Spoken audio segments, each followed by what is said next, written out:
Students of class seventh, आप लोगों का क्वेश्चन नंबर 13 तक हम लोगों ने किया था। आज हम लोग क्वेश्चन नंबर 14 से देखेंगे। क्वेश्चन नंबर 14 देखिए, आप लोगों के पास क्या है। The area of square plot is 6084 metre square.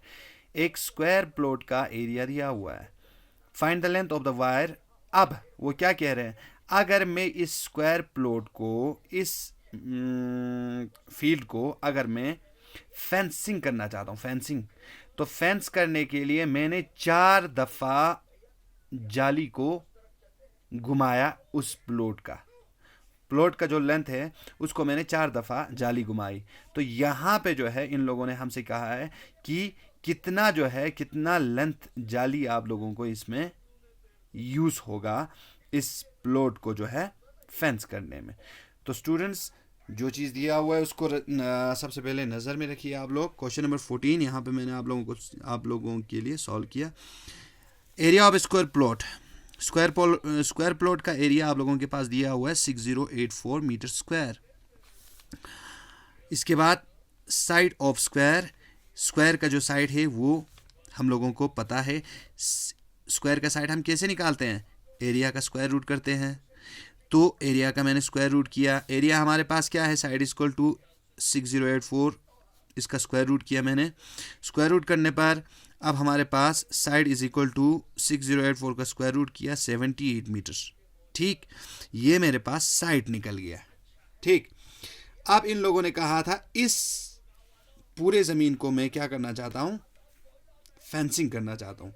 तो सबसे पहली चीज़ हम लोगों को फेंसिंग, यानी ये देखिए फॉर एग्जांपल एक स्क्वायर शेप में मेरे पास ये प्लॉट था, ये ज़मीन था। तो इस ज़मीन को अगर मैं फेंसिंग करना चाहता हूँ तो फेंसिंग करने के लिए मुझे एरिया की नहीं बल्कि इसके पेरीमीटर की ज़रूरत है।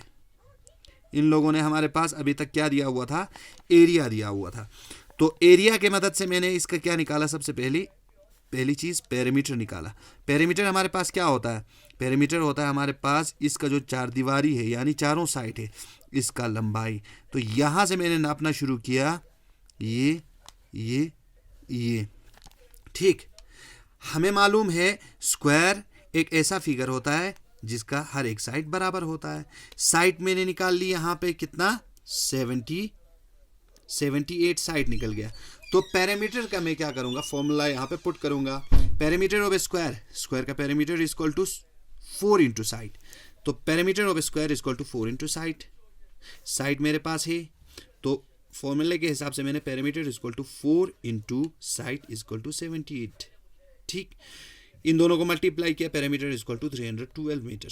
312 मीटर जो है मेरे पास पेरीमीटर, यानी यहाँ से लेके इस पूरे स्क्वायर को नापा तो मेरे पास क्या निकल गई, इसकी पेरीमीटर, यानी चारों तरफ जो इसका लंबाई है वो है 312 मीटर।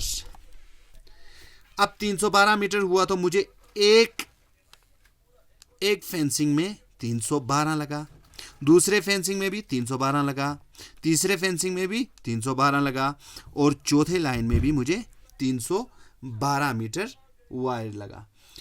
तो मैं क्या करूंगा, इन लोगों ने जितने दफ़ा इन लोगों ने वायर कहा हुआ है, इन लोगों ने 4 टाइम्स इस वायर को मैं राउंड ऑफ करूंगा, यानी लगाऊंगा इस फील्ड को।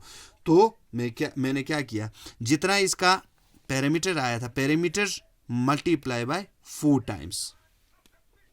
तो यहाँ पे पेरीमीटर मैंने 312 निकाला। अब उसने क्या कहा, wire go along the boundary is equal to कितने दफ़ा, 4 टाइम्स, 4 दफ़ा जाएगा। तो therefore length of the wire needed is equal to कितना हम लोगों को तार चाहिए, 312 into 4, 312 perimeter into 4 times, 1248, 1248 metre हम लोगों को तार इस पूरे प्लॉट को 4 दफ़ा बाउंड्री लगाने में हमें यूज़ होगी। ठीक, तो इस हिसाब से हम लोगों ने क्वेश्चन नंबर 14 किया।